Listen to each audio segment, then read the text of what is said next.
Assalamualaikum warahmatullahi wabarakatuh. Di sini kami dari kelompok 3 akan membahas materi mengenai tujuan dari jenis-jenis perilaku manajerial. Di sini sebelum kami memulai presentasi, kami akan memperkenalkan diri terlebih dahulu. Anggota kelompok kami ada 4. Yang pertama yaitu Erika Ayu Nur Widyawanti, yang kedua saya sendiri Faris Septiani Lasari, yang ketiga ada Pinky Okta Victoria, yang keempat ada Elisa Tria Ferantika. Nah, untuk mengetahui lebih lanjut mengenai materi kami, langsung saja kami mulai pembahasannya. Baik, di sini saya akan menjelaskan tentang tujuan dan jenis-jenis dari perilaku manajerial. Untuk itu, sebelum kita mengetahui apa saja sih jenis-jenis dari perilaku manajerial, kita perlu paham terlebih dahulu tujuan dari jenis-jenis perilaku manajerial itu tadi. Adapun pada dasarnya, tujuan dari jenis-jenis perilaku manajerial ini adalah untuk mencapai tujuan dari sebuah organisasi atau perusahaan. Karena perlu kita pahami bahwasannya setiap perusahaan pastilah memiliki tujuan tersendiri dan berbeda-beda satu sama lain. Maka dari itu, sebagai seorang pemimpin haruslah bisa menjembatani bagaimana organisasi ini bisa mencapai tujuannya. Selain itu, juga dapat dikatakan pula untuk melihat tingkat keberhasilan seorang pimpinan dalam memimpin sebuah organisasi atau perusahaan dilihat dari tingkat keberhasilan pencapaian sebuah tujuan. Seperti itu. Selain itu, tujuan dari perilaku manajerial ini adalah untuk dapat membantu orang lain dalam memotivasi dan mempertahankannya serta dapat meningkatkan motivasi diri. Jadi, sebagai seorang pemimpin, dia harus mampu memotivasi, baik itu memotivasi dirinya sendiri maupun memotivasi orang lain, khususnya memotivasi para karyawan yang ada di bawahnya. Karena dengan motivasi yang bagus, maka karyawan ini dapat meningkatkan kinerjanya. Nah, ketika kinerja karyawan ini bagus, maka hal ini akan berdampak terhadap produktivitas dan juga kinerja perusahaan yang semakin baik pula. Nah, lalu untuk jenis-jenis dari perilaku manajerial itu ada 7. Yang pertama, supporting, mentoring, recognizing, rewarding, conflict management, team building, dan juga networking. Oke, sekarang kita akan membahas tentang tujuan dari jenis perilaku manajerial yang pertama, yaitu supporting. Supporting atau dorongan merupakan desakan yang dialami untuk memuaskan kebutuhan-kebutuhan hidup dan merupakan kecenderungan untuk mempertahankan hidup. Jadi, kebutuhan dan juga dorongan-dorongan yang tidak atau belum terpenuhi akan menyebabkan timbulnya suatu ketegangan-ketegangan.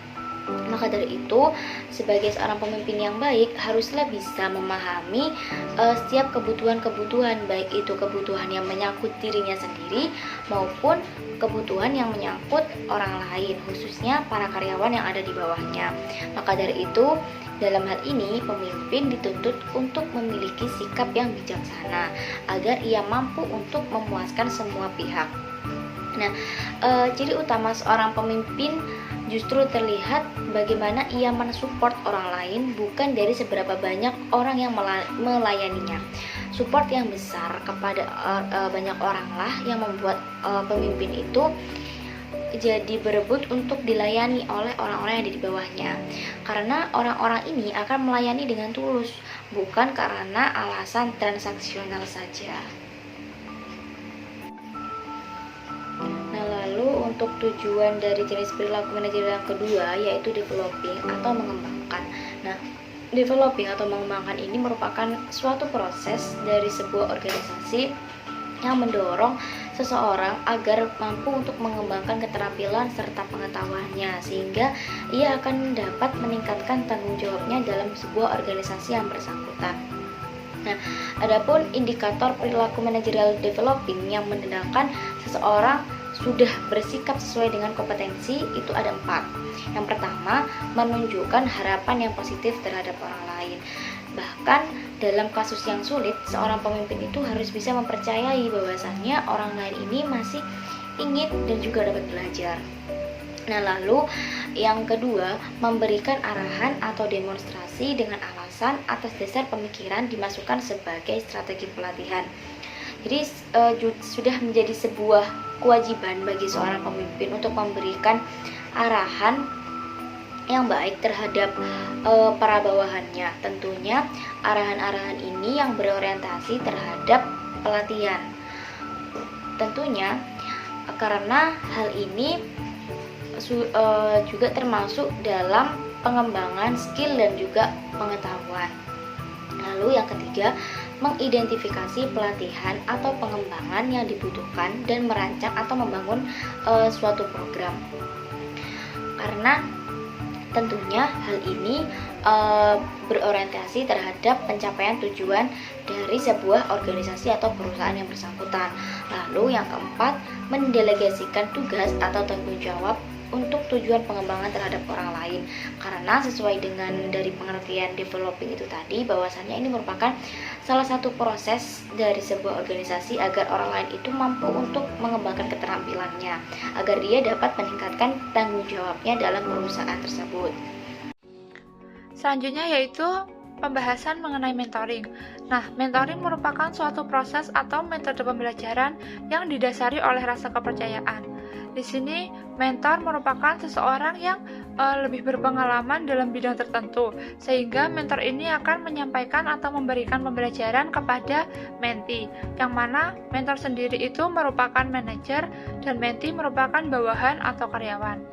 Tujuan utama dari adanya mentoring ini merupakan untuk transfer pengetahuan dan transfer skill dari mentor yang lebih berpengalaman kepada mentee, sehingga diharapkan hal ini dapat digunakan untuk meningkatkan kualitas dari mentee itu sendiri. Selanjutnya, tujuan lain dari mentoring, hal ini dapat digunakan untuk membantu mempermudah interaksi antara karyawan satu dengan karyawan lainnya. Selain itu juga dapat untuk meningkatkan kualitas diri dan mengembangkan diri atau kemampuan dari karyawan itu sendiri. Selanjutnya, mentoring ini dibagi menjadi dua. Yang pertama yaitu informal mentoring, yang kedua yaitu formal mentoring. Nah, informal mentoring ini sendiri merupakan salah satu jenis mentoring yang bersifat sukarela, di mana mentee biasanya ketika tidak mengetahui sesuatu akan bertanya kepada mentor. Nah, di sini tidak ada sesuai dengan aturan organisasi, sehingga ketika seorang mentee ingin mengetahui lebih lanjut mengenai sesuatu hal, dapat secara langsung atau secara personal menghubungi atau berkomunikasi dengan mentor untuk mendapatkan pembelajaran tentang hal tertentu. Di sini mentoring informal tidak digunakan untuk mencapai tujuan organisasi, sehingga hal ini murni untuk pengembangan diri dari masing-masing karyawan yang di luar dari tujuan organisasi. Selanjutnya yaitu formal mentoring. Di sini formal mentoring merupakan kebalikan dari informal mentoring. Nah, formal mentoring itu sendiri merupakan suatu proses mentoring yang disiapkan secara matang oleh mentor kepada mentee untuk mencapai tujuan sebuah perusahaan. Di sini formal mentoring biasanya lebih dihargai karena adanya formal mentoring ini dapat meningkatkan kualitas SDM dalam sebuah organisasi secara keseluruhan. Selanjutnya yaitu mengenai recognizing. Nah, di sini recognizing merupakan salah satu upaya yang dapat dilakukan oleh manajer agar manajer itu dapat lebih mengetahui karakter dan sifat-sifat dari para karyawannya. Hal ini sangat penting dilakukan karena setiap karyawan pasti memiliki sifat dan karakter yang berbeda-beda. Ketika seorang manajer dapat mengetahui lebih jauh mengenai karakter dan sifat dari karyawannya, maka hal ini akan menjalin hubungan baik antara karyawan dengan manajer. Ketika hubungan baik itu terjalin, maka akan mempermudah dalam melakukan pekerjaan, penyampaian informasi, dan juga ketika terjadi suatu permasalahan, hal ini akan mempermudah dalam hal penyelesaian masalahnya. Selain itu, recognizing juga dapat dilakukan untuk mengenali atau menggali kemampuan dan potensi dari masing-masing karyawan, sehingga ketika recognizing ini digunakan, manajer itu dapat mengetahui bagaimana cara mengembangkan dan cara meningkatkan kualitas atau kemampuan dari karyawan itu sendiri, sehingga hal ini dapat digunakan untuk mempermudah dalam mencapai tujuan organisasi atau tujuan perusahaan. Yang selanjutnya yaitu reward atau rewarding. Jadi rewarding itu adalah suatu penghargaan atau pemberian hadiah yang dilakukan oleh perusahaan ataupun oleh pemimpin kepada bawahannya ataupun karyawannya. Hal tersebut dilakukan agar karyawan itu lebih termotivasi dan memiliki semangat untuk bekerja lebih baik lagi dan lebih giat lagi agar bisa mendapatkan reward tersebut.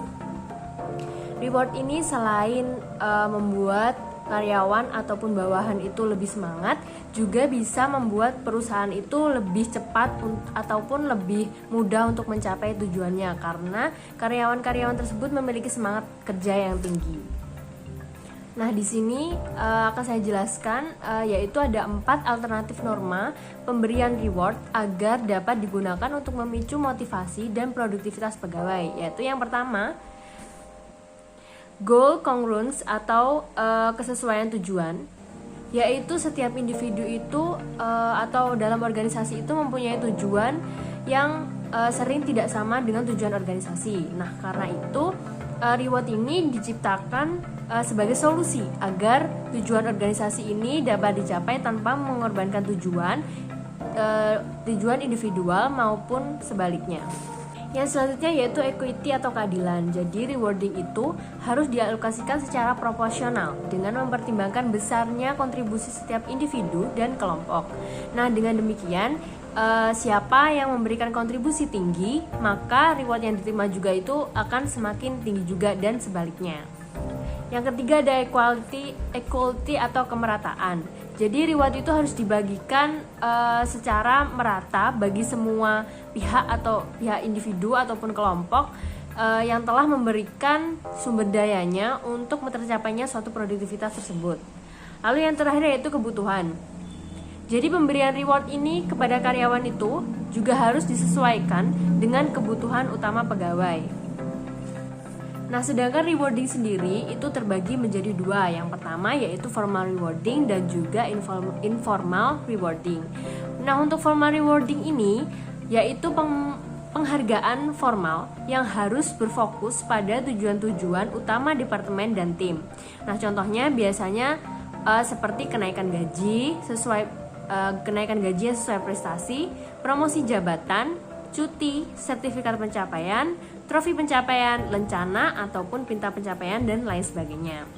Nah, untuk yang kedua yaitu informal. Nah, untuk informal rewarding sendiri yaitu biasanya dilakukan oleh pemimpin ataupun oleh atasan agar pemimpin tersebut memiliki hubungan yang sehat dengan karyawan, hubungan yang baik.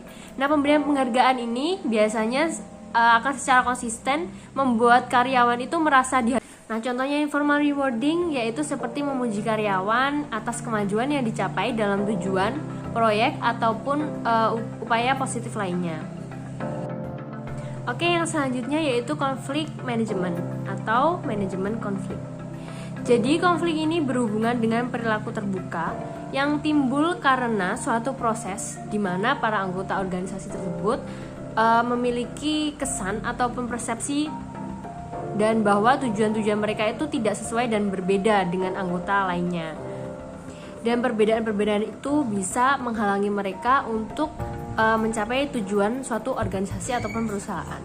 Nah, tetapi konflik ini tuh bukanlah suatu hal yang harus dihindari ataupun suatu hal yang harus benar-benar tidak ada dalam suatu organisasi karena menurut saya konflik itu harus dihadapi dan dijadikan suatu pengalaman oleh suatu organisasi tersebut agar organisasi tersebut lebih memiliki pengalaman yang banyak dan bisa menangani semua masalah-masalah yang akan datang ke depannya. Nah, konflik ini juga bisa membuat perusahaan itu dapat beradaptasi dengan lingkungan-lingkungan baru ataupun dengan budaya-budaya baru dan dengan hal-hal baru dan bisa menjadikan perusahaan tersebut melewati zaman-zaman yang ada dan bisa tetap bertahan di semua zaman. Nah, oleh sebab itu perusahaan-perusahaan atau organisasi-organisasi ini pasti membutuhkan yang namanya manajemen konflik. Mereka membutuhkan manajemen konflik karena untuk meminimalisir adanya konflik yang ada dalam organisasi tersebut. Nah, metode yang diambil oleh manajemen konflik itu juga tergantung dari konflik yang ada di dalam organisasi tersebut. Nah, maka dari itu, apabila di suatu organisasi ataupun di suatu perusahaan terdapat konflik, maka seharusnya perusahaan tersebut itu harus bisa menghadapi konflik tersebut dan bukan malah menghindarinya. Seharusnya perusahaan tersebut harus memanage konflik tersebut dengan baik dan kalau bisa mencegah konflik itu terjadi. Selanjutnya, saya akan menjelaskan tentang team building. Sebelumnya, kita perlu mengetahui apa arti dari team building itu sendiri. Team building adalah usaha di mana sebuah tim mempelajari proses dalam bekerja sama dan bertindak untuk menciptakan kesinergian antar anggota dalam mencapai tujuan yang telah ditentukan. Di dalam team building sendiri pasti akan ada banyak interaksi yang akan dilakukan antar anggota. Nah, interaksi ini akan membentuk suatu hubungan yang lebih baik lagi demi kemajuan organisasi ke depannya. Ada beberapa manfaat dari team building. Yang pertama yaitu membuat seluruh pekerja saling mengenal. Semakin kita mengenal seseorang, maka semakin kita merasa lebih aman untuk bersikap terbuka. Nah, keterbukaan ini akan menumbuhkan rasa percaya yang lebih kuat. Jika di dalam suatu tim antar anggotanya memiliki rasa percaya, maka bisa dikatakan tim itu akan menjadi lebih kompak. Yang kedua yaitu meningkatkan komunikasi. Dengan adanya team building, maka akan membantu membangun komunikasi antar atasan dengan bawahan atau pekerja lainnya, sehingga hal ini dapat mempermudah dalam mencapai visi yang sudah ditentukan. Manfaat yang selanjutnya yaitu meningkatkan kerjasama tim. Dengan adanya kerjasama dalam sebuah tim, maka setiap anggota tim pasti akan lebih mengerti posisi dan tugasnya masing-masing, sehingga mereka akan lebih bertanggung jawab. Selain itu, kerjasama yang baik sangat diperlukan agar tujuan yang sudah direncanakan sebelumnya lebih mudah untuk tercapai. Manfaat selanjutnya yaitu meningkatkan produktivitas dan kreativitas tim.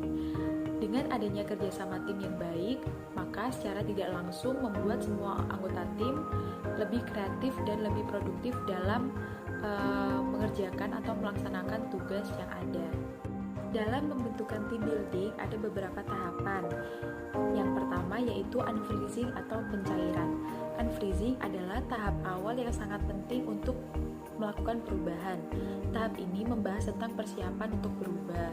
Hal yang diperhatikan yaitu faktor penentang dan faktor pendukung. Jika semakin banyak yang menentang, maka perubahan akan sulit dilakukan, dan jika semakin banyak yang mendukung, maka perubahan akan lebih mudah untuk dilakukan.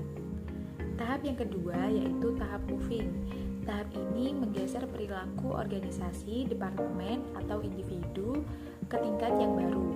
Di tahap ini organisasi sedang melakukan perubahan, atau bisa dikatakan bahwa organisasi sedang berada di tahap transisi. Tahap ini merupakan tahap yang sulit karena organisasi dihadapkan dalam ketidakpastian atau ketidakyakinan akan arah perubahan. Tahap yang ketiga yaitu tahap freezing atau pembekuan. Di tahap ini perubahan yang sudah dilakukan diterima sebagai norma baru, dan setiap anggota organisasi sudah nyaman dengan perubahan yang sudah dilakukan. Jadi pada intinya, suatu perubahan yang mendalam, kalau masyarakatnya sudah terbiasa, maka mau tidak mau ia harus mengikuti peraturan yang sudah ditetapkan, dan lama-lama mereka akan terbiasa akan perubahan tersebut. Materi selanjutnya yang akan saya jelaskan yaitu networking. Networking dapat berupa bersosialisasi dan berinteraksi dengan pihak luar. Komunikasi yang baik dan saling terhubung sangat penting bagi para pemimpin, karena ini berarti mereka berpotensi untuk dapat menjangkau siapapun dan dimanapun. Memiliki networking, relasi atau jaringan sangatlah penting di dalam dunia bisnis, karena Networking bisa membantu dalam membangun usaha dan mengembangkannya sampai pada titik yang kita ekspektasikan atau kita inginkan. Membangun networking yang kuat dengan para pebisnis lain juga bisa menjadi salah satu jalan dalam membuka peluang bisnis yang lebih luas dan bisa dikenal di pasaran. Namun, networking hanyalah langkah pertama. Pemimpin itu harus lebih bisa menarik perhatian orang lain, dan inilah yang kita sebut dengan kepercayaan. Pemimpin harus dapat dipercaya jika ingin didengar oleh banyak orang.